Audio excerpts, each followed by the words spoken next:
disclaimer, saya akan membawakan beberapa topik sensitif dan saya tidak maksud untuk menyinggung pihak manapun karena hal ini hanya untuk kepentingan debat semata.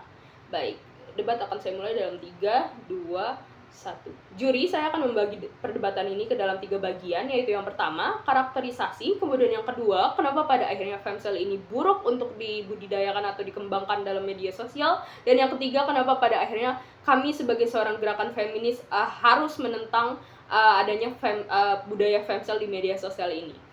Baik, masuk ke dalam bagian yang pertama yaitu karakterisasi. Di sini 2, yaitu feminis dan juga femcel itu sendiri. Feminis atau gerakan feminis itu adalah sebuah gerakan yang hadir untuk membuat para perempuan mendapatkan hak hidup yang layak dan juga setara di masyarakat. Feminis di sini juga hadir untuk memberikan rasa aman dan nyaman sehingga pada akhirnya para perempuan bisa menerima dirinya sendiri bagaimanapun bentuknya mereka di masyarakat sehingga pada akhirnya mereka dapat hidup dengan nyaman. Tapi yang kedua, gerakan dari femcel di sosial media itu sendiri. Bagaimana pada akhirnya gerakan ini bisa muncul? Gerakan ini muncul awalnya adalah sebagai tempat validasi bagi para perempuan yang tidak dapat memenuhi standarisasi kecantikan masyarakat atau bagi para perempuan yang tidak dapat mendapatkan kisah yang baik atau kisah romansa yang baik semasa mereka hidup, entah itu karena mereka trauma dengan laki-laki dan lain sebagainya. Di sini gerakan ini hadir untuk memberikan validasi dan kepercayaan kepada perempuan bagaimana pada akhirnya mereka layak untuk hidup yang nyaman dan bagaimana pada akhirnya standarisasi kecantikan ataupun laki-laki yang mengecewakan mereka itu tidak harus dipentingkan dalam hidupnya. Tapi yang kami lihat di sini pada akhirnya gerakan femcel yang awalnya untuk memvalidasi rasa dari perempuan itu sendiri berubah menjadi sebuah gerakan yang toksik, yaitu di mana mereka terlalu sibuk untuk menyalahkan dunia soal ketidakadilan, yaitu misalkan tentang para standarisasi dari laki-laki dan juga standarisasi dari kecantikan itu sendiri saat ini. Gerakan femcel ini berubah yang awalnya untuk memvalidasi berubah menjadi terlalu menyebarkan tentang bagaimana insekuritas bagi para perempuan muncul karena mereka tidak dapat memenuhi standarisasi kecantikan yang ada dan mereka terlalu menyalahkan atas hal tersebut. Dan hal ini buruk, seperti contohnya misalkan gerakan di sosmed, yaitu kamu membuat video tentang standar kecantikan yang pada akhirnya tidak masuk akal seperti harus putih, kurus, dan lain sebagainya, dan kamu terlalu menyalahkan standar kecantikan tersebut. Tapi hal ini juga buruk, karena hal ini akan menyebabkan efek bagi para perempuan-perempuan lain yang misalkan cantik atau putih dan juga kurus, di mana pada akhirnya hal ini akan membuat para perempuan tersebut insecure karena kamu terlalu menyalahkan mereka yang dapat memenuhi standarisasi dari kecantikan yang ada saat ini. Tapi kenapa pada akhirnya gerakan femcel ini juga buruk secara general di masyarakat, terutama di media sosial?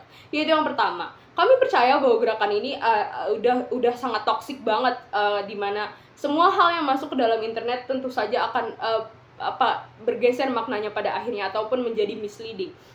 Begitu juga dengan gerakan femcel ini, di mana pada akhirnya gerakan femcel ini ujung-ujungnya hanya untuk menunjukkan seberapa insecure kamu, bagaimana kamu tidak dapat memenuhi standarisasi kecantikan, dan bagaimana pada akhirnya kamu terlalu menyalahkan dunia tentang hal ini. Kemudian juga femcel ini juga ujung-ujungnya itu cuma membuat para perempuan yang membuat gerakan ini tuh cuma stuck di situ-situ aja gitu. Mereka nyaman dengan bagaimana mereka tidak dapat memenuhi standar kecantikan itu sendiri, tapi mereka tidak dapat berkembang pada akhirnya, dan mereka juga terlalu merasa nyaman dengan perasaan buruk tentang diri mereka sendiri, tentang insekuritas mereka, sehingga pada akhirnya itu dapat menyebabkan depresi, dan mereka juga pada akhirnya juga nggak mau ngapa-ngapain, dan mereka juga nggak akan tergerak untuk melakukan perubahan seperti mencari pacar misalkan di real life. Tapi yang kedua, hal ini yang paling krusial, di mana pada akhirnya femcel ini buruk karena ini akan menghancurkan gerakan feminis itu sendiri, di mana pada akhirnya perempuan dan feminis itu bakalan dianggap agresif oleh masyarakat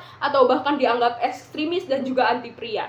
Di sini gerakan femcel itu hadir dengan terlalu menyalahkan atau menyudutkan laki-laki modern dan juga gerakan standar kecantikan yang ada di masyarakat saat ini, sehingga hal ini membuat seolah-olah gerakan feminis itu terlalu superioritas dan mereka tidak ingin dipandang rendah oleh laki-laki, dan ini terlalu mendominasi, sehingga pada akhirnya gerakan feminis ini dianggap atau gerakan femcel ini dianggap sebagai anti pria dan juga ekstremis. Pun pada akhirnya gerakan ini buruk bagi feminis, karena pada akhirnya ini nggak akan memenuhi interest aktor, yaitu ini yang nggak akan membuat para perempuan itu mendapatkan rasa nyaman dalam hidupnya, karena mereka cuma fokus terhadap insekuritas mereka aja, dan mereka nggak akan bisa memenuhi standar kecantikan mereka, ataupun mereka bisa memperbaiki diri mereka sendiri dan berkaca terhadap diri mereka sendiri.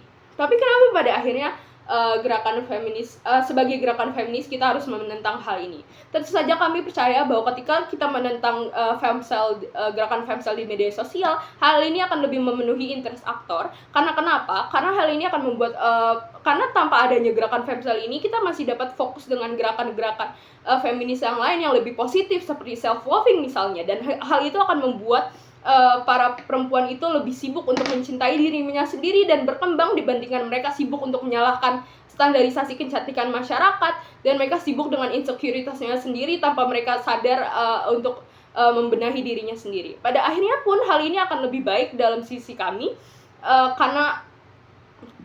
karena hal ini akan membuat gerakan feminis juga tidak dianggap terlalu agresif atau dicap jelek oleh masyarakat, dan hal ini akan lebih membuat perempuan lebih merasa nyaman dalam kehidupan masyarakat, sehingga mereka dapat memenuhi interest aktor lebih di sini. Juri kami rasa dalam sisi ini kami menang, karena toh pada ujung-ujungnya dalam sisi lawan palingan mereka cuma bilang kalau misalkan oh ini bagus karena dunia memang sudah terlalu keras dan standar kecantikan tidak masuk akal pada akhirnya. Tapi dalam sisi kami percaya meskipun standarisasi kecantikan sekarang itu tidak masuk akal, tapi sebagai gerakan feminis tentu saja kami harus hadir untuk memberikannya rasa nyaman kepada para perempuan, di mana mereka dapat berkembang dengan dirinya sendiri tanpa mereka harus menyalahkan standarisasi kecantikan itu sendiri, atau mereka harus memenuhi standarisasi kecantikan yang ada di masyarakat. Oleh karena itu, bangga berada dalam tim proposisi.